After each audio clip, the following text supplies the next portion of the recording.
১ April ২০২৬ তারিখে আমাদের expert কমিটির চেয়ারম্যান এবং আমাদের বাংলাদেশ আবহাওয়া দপ্তরের সম্মানিত পরিচালক স্যারের মহোদয়ের নেতৃত্বে একটা সভা অনুষ্ঠিত হয়েছে। সেই সভাতে একই সাথে এপ্রিল মাসের যে দীর্ঘমেয়াদী পূর্বাভাস, পুরো এপ্রিল মাসে কিরকম থাকতে পারে এবং একই সাথে এপ্রিল, মে, জুন ৩ মাসের পূর্বাভাস দেওয়া হয়েছে ওই মিটিংয়ের মাধ্যমে। তো মিটিংয়ে বলা হয়েছে যে এই ১ মাসের যদি বলি এপ্রিল মাসের কিরকম বৃষ্টিপাত কিংবা অন্যান্য আবহাওয়ার অবস্থা কিরকম থাকবে, তা যদি বলি ১ম এ যদি বলি বৃষ্টিপাত, হ্যাঁ, এই মাসের যে বৃষ্টিপাতটা আছে, স্বাভাবিক বৃষ্টিপাত আমরা যদি গত ৩০ বছরের এভারেজ করতে চাই তাহলে যে এভারেজের যে বৃষ্টিপাত ১২১ মিলিমিটার বৃষ্টিপাত, ঐরকম মোটামুটি এভারেজ বৃষ্টিপাত কক্সবাজারে হওয়ার কথা বলেই আমাদের এই পূর্বাভাস দেওয়া হয়েছে।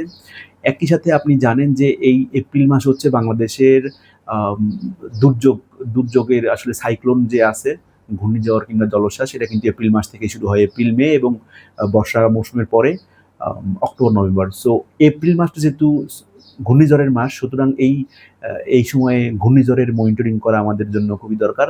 বিশেষ করে সাগর উপকূলীয় এলাকায় কক্সবাজার জেলার জন্য। তো এই মাসের ১ম ৩ সপ্তাহে ঘূর্ণিঝড় কিংবা লঘুচাপ, নিম্নচাপ হওয়ার সম্ভাবনা তেমন নাই। তবে শেষ সপ্তাহে মোটামুটি একদম এপ্রিলের শেষ সপ্তাহে একটা লঘুচাপ তৈরি হতে পারে এবং এইটা যদি ফেভারেবল কন্ডিশন পায় তাহলে সেক্ষেত্রে নিম্নচাপ কিংবা ঘূর্ণিঝড়েও রূপ নিতে পারে। আরেকটা আছে যে এই সময় তাপপ্রবাহ, তাপমাত্রা বাড়তে থাকে। এই সময়টা হচ্ছে আসলে চৈত্র এবং বৈশাখ মাসের এই সময়ে বাংলাদেশে তাপপ্রবাহ হয়, যেটা হিট ওয়েভ।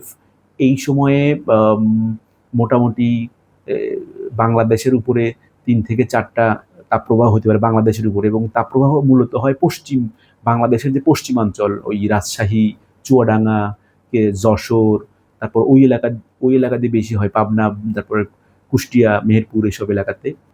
আমরা যেহেতু একদম দক্ষিণ পূর্বে আছি, সুতরাং আমাদের এখানে তাপপ্রবাহ হওয়ার তেমন সম্ভাবনা নাই। তবে গত বছরের ৩-৪ দিন, এপ্রিল মাসে ৩-৪ দিন এরকম ৩৬ ডিগ্রি তাপমাত্রার উপরে ছিল। এবছরেও এরকম ৩ থেকে ৪ দিন ৩৬ ডিগ্রি কিংবা তার বেশি তাপমাত্রা হতে পারে। আর আমরা যেহেতু একদম সাগরের কোল ঘেঁষে এবং আমাদের পাশেই সাগরের অবস্থান, সুতরাং সাগরের যে জলীয় বাষ্প এটা আমাদের এলাকাতে আসে এবং জলীয় বাষ্প বৃদ্ধি পাওয়ার কারণে তাপমাত্রা যা থাকে তার থেকে আমরা বেশি অনুভূত হই।